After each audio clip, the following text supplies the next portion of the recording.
4월 6일 월요일. 어미양이 잃은 눈. 호주에서는 양을 많이 기른다고 합니다. 어느 날 한 목동이 언덕 위에서 양 떼를 지켜보고 있는데 독수리 한 마리가 쏜살같이 내려와 새끼 양을 채가려 했습니다. 어미양은 독수리와 필사적으로 싸웠고 결국 독수리는 포기하고 날아갔습니다. 목동이 달려갔을 때 어미양의 두 눈은 독수리에게 쪼여 피를 흘리고 있었습니다. 그 사이 새끼 양은 어미의 네 발 사이에 들어가 얼굴을 엄마의 발에 비비며 평온히 쉬고 있었습니다. 어미의 눈이 어떻게 되었는지도 모른 채였습니다. 목동은 한동안 그 자리를 떠나지 못했습니다. 눈을 잃으면서도 새끼를 지켜낸 어미양과 그 사실도 모른 채 평온히 쉬고 있는 새끼양의 모습이 마음에 깊이 박혔기 때문입니다. 예수님은 우리를 위해 눈보다 더한 목숨을 바치셨습니다. 그런데 우리는 종종 그 희생을 잊고 그분의 품 안에서 아무 일도 없다는 듯 편안하게 지냅니다.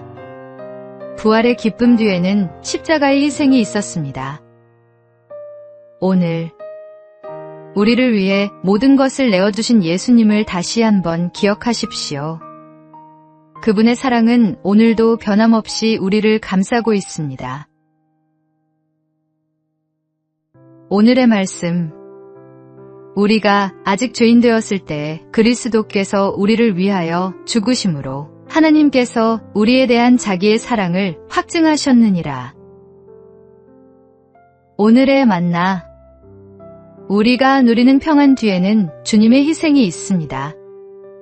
그 사랑을 기억하며 오늘 하루를 감사함으로 살아가십시오.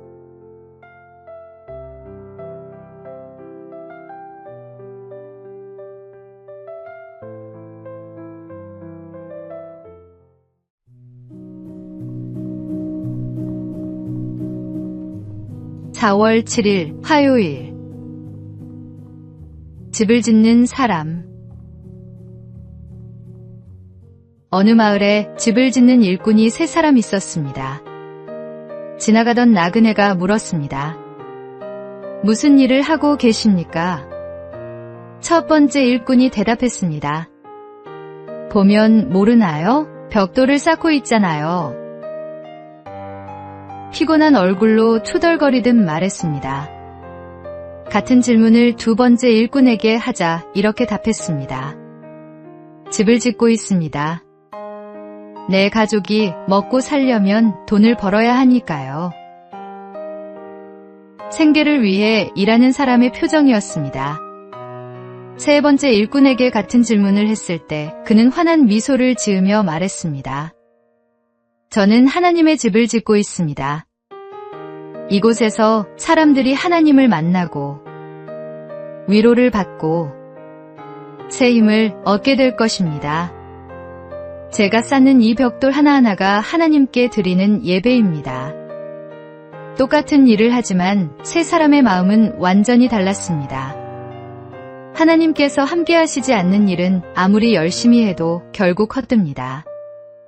그러나 하나님과 함께하는 일은 작은 벽돌 하나를 쌓는 것조차도 영원한 의미를 갖습니다. 오늘의 말씀. 여호와께서 집을 세우지 아니하시면 세우는 자의 수고가 헛되며 여호와께서 성을 지키지 아니하시면 파수꾼의 깨어있음이 헛되도다. 오늘의 만나. 오늘 하는 모든 일을 하나님께 드리는 예배로 여기며 기쁨으로 감당하십시오.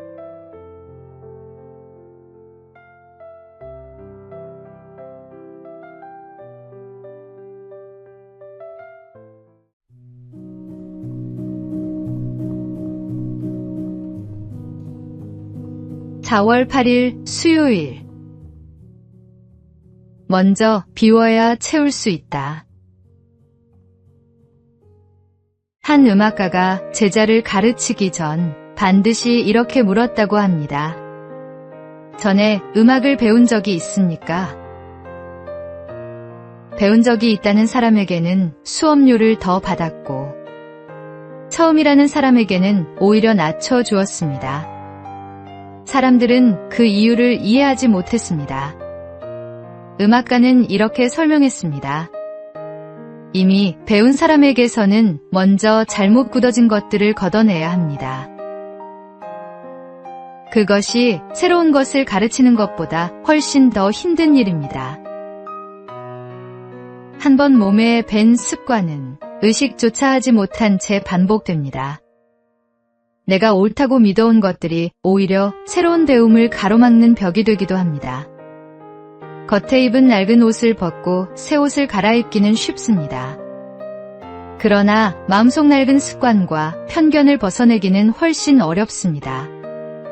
하나님의 음성을 듣기 위해서는 먼저 마음을 비워야 합니다. 찌꺼기를 걸러내는 데 필요한 훈련은 기도와 찬양과 말씀 묵상입니다. 오늘 하루 내 안에 굳어진 것들이 무엇인지 돌아보고 하나님 앞에 내려놓는 시간을 가지십시오. 오늘의 말씀. 누구든지 그리스도 안에 있으면 새로운 피조물이라 이전 것은 지나갔으니 보라 새 것이 되었도다.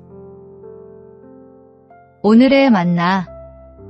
하나님은 비어있는 그릇을 채우십니다. 오늘 내 안에 낡은 것들을 내려놓고 새로운 은혜를 맞이하십시오.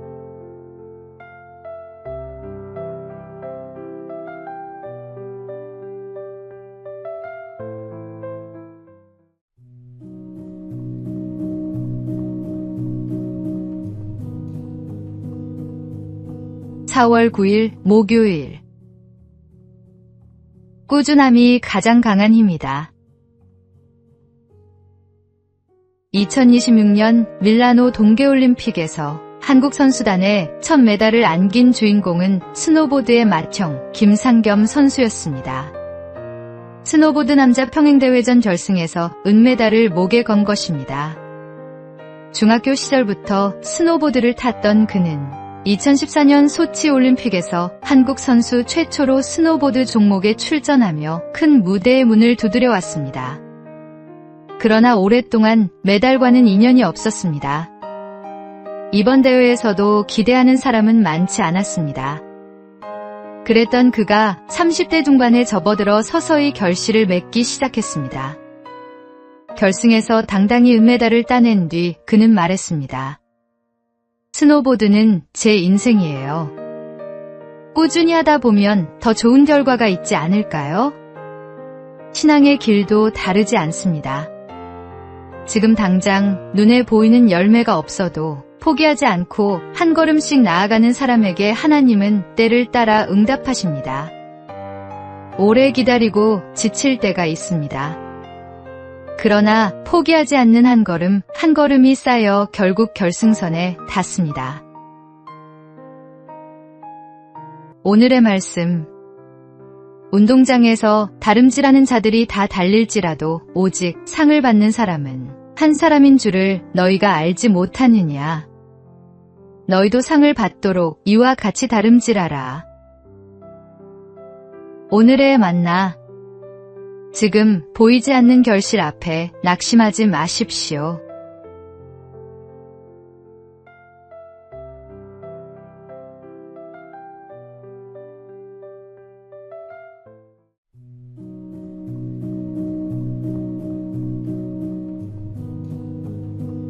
(4월 10일) 금요일. 보이지 않아도 계십니다. 어떤 사람이 신앙인을 찾아와 말했습니다. 당신들은 하나님 이야기만 하는데 도대체 그 하나님이 어디 있습니까? 가르쳐 주시면 나도 믿겠습니다. 신앙인은 그를 밖으로 데리고 나가 태양을 가리키며 말했습니다. 저 태양을 똑바로 한번 보십시오. 그 사람은 잠깐 쳐다보다가 소리쳤습니다. 어떻게 태양을 똑바로 바라볼 수 있단 말입니까? 신앙인이 말했습니다.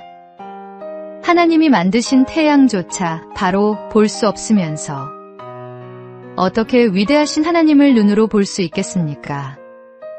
그 사람은 아무 말도 하지 못했습니다. 증거를 보여달라고 찾아왔지만 정작 눈앞에 태양조차 똑바로 바라볼 수 없었습니다. 보려 해도 볼 수 없는 것이 있다는 사실을 그는 그제야 몸으로 느꼈습니다. 누구든지 하나님의 살아계심을 의심할 때가 있습니다. 눈에 보이지 않으니 없다고 여기기 쉽습니다. 그러나 바람은 보이지 않아도 나뭇잎을 흔들고 중력은 보이지 않아도 우리를 땅 위에 세웁니다. 하나님도 마찬가지입니다. 눈으로 직접 뵐 수는 없지만 그분이 지으신 세상 곳곳에 그 흔적이 가득합니다. 그분은 지금 이 순간에도 우리 모두를 비추고 계십니다. 오늘의 말씀. 믿음은 바라는 것들의 실상이요 보이지 않는 것들의 증거니. 오늘의 만나. 보이지 않는다고 없는 것이 아닙니다. 오늘도 우리를 향한 하나님의 손길을 느끼며 감사하는 하루를 보내십시오.